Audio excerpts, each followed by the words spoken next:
After the bloody events in Germany, Moscow's new strongman, General Vladimir Soshkin, has granted his first interview since seizing power just 10 weeks ago.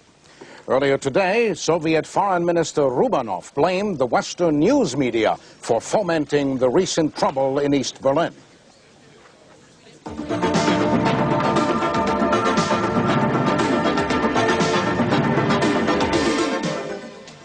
Хорошо, господин генерал. Ну, как вы можете объяснить недавний взрыв насилия в Берлине? Давайте говорить откровенно, господин Загер. За последнее время мы испытали ряд потрясений, связанных с так называемыми реформами моего предшественника. Данные потрясения были использованы разведслужбой, прессой для дискредитации социализма. Мы были вынуждены предпринять ряд мер.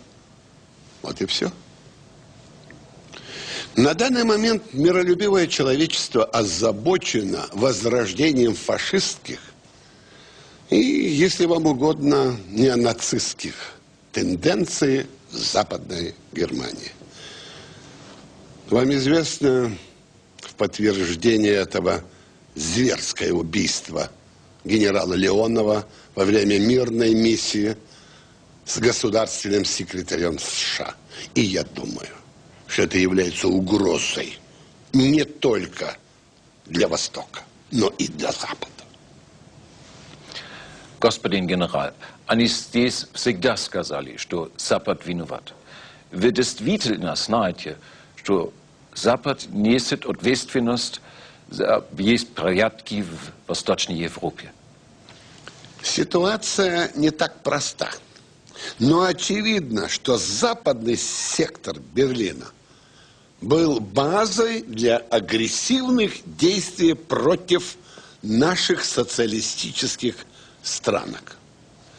Господин Загер, пришло время найти удовлетворительное решение Берлина. Если вы взглянете на карту, то вы поймете, что так вечно продолжаться не может. Мы должны решить проблему Берлина. И тогда вы можете жить спокойно, и мы будем жить спокойно. Наступит стабильность.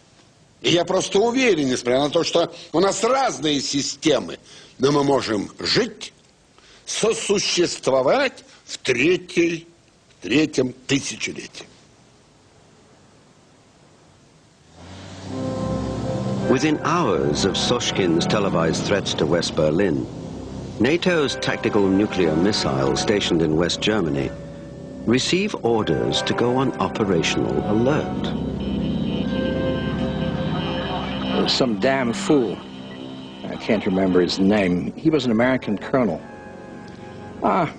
He was perhaps a little overzealous in carrying out his duties.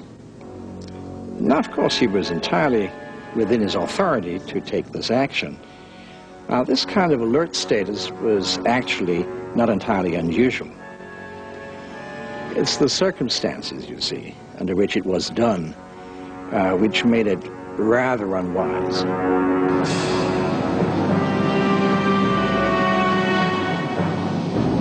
The Soviet reaction is alarming. 48 submarines are ordered to leave their bases in the Kola Peninsula and move out onto patrol in the North Atlantic. It is the largest submarine operation since World War II. Я не удивился тому, что как только мы предложили американцам компромисс, они сразу же стали играть в ковбоев. Прекрасно. Но мы не собирались играть роль индейцев.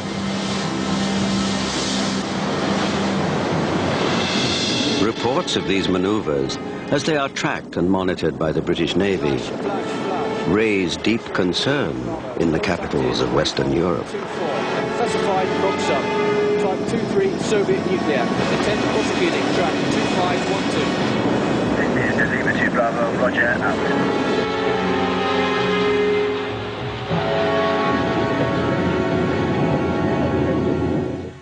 NATO heads of state gather for an emergency meeting. the rising military tensions with the Soviet Union, and Soshkin's recent remarks concerning Berlin compel the Allies to devise a firm response. Well, I remember we didn't exactly present a united front. As you know, the defense of West Berlin wasn't the role of NATO, and certainly not the role of the Bundeswehr. Only America, Britain, and France could take any action. The rest of the NATO alliance wanted no part in what they thought was a provocative threat to the Soviet Union. Good morning, ladies and gentlemen. It is once again a great honor for me to welcome heads of state and government to NATO headquarters. This, of course, is our first time in NATO's long history that two such meetings have been held within a single 12-month period. Let us just say that it wasn't our finest hour, in spite of the public statements about how united we all were. Ladies and gentlemen, the President of the United States.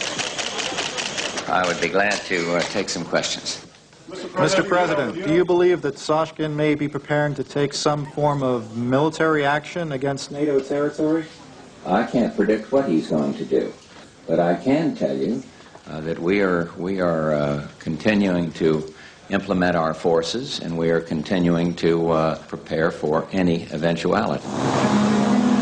Sensing weakness among the Western Allies, the Soviets keep up the pressure, sending a squadron of long-range bombers into U.S. airspace. It is a public show of force designed to rattle the nerves of the American public. U.S. fighter jets intercepted 4 Soviet bombers off Alaska earlier today. Photographs released this evening by the Pentagon give a hint, perhaps, of what the Soviets think of us these days.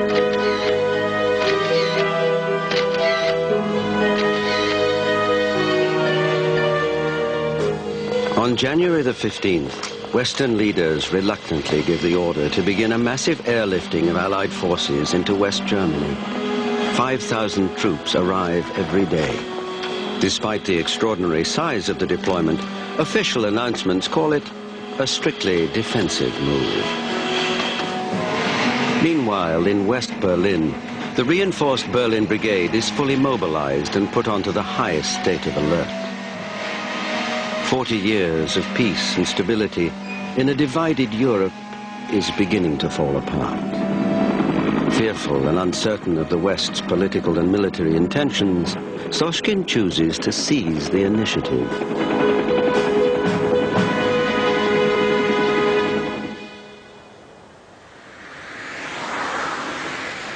Генерал Сошкин созвал чрезвычайный комитет для обсуждения ответов на явную угрозу со стороны Запада. Нам были представлены несколько военных планов по защите Европы, которые разрабатывались нашими военными в течение последних 30 лет. Один из них сразу же приглянулся генералу Сошкину. Это был превентивный план по предотвращению проникновения НАТО в нашу сферу влияния. И назывался он «Операция Гром». Должен сказать, что я был несколько шокирован масштабами этой операции. Она мне даже показалась актом сумасшествия. Но в конце концов, разница между гениальностью и сумасшествием заключается в том, победили вы или нет. We're telling him what not to do, and that is don't use force. Do what you yourself say you want to do. Dialogue, discuss, do not use force, because we have an awful lot at stake in the U.S.-Soviet relationship. In the area around Berlin, 4 Soviet and East German tank divisions moved to seal off all access to the western sector of the city. Soshkin is gambling that he can now freely regain his grip on Eastern Europe, and perhaps even demand a favorable resolution to the division of Berlin. Within an hour, all 3 surface routes connecting the divided city to West Germany are closed.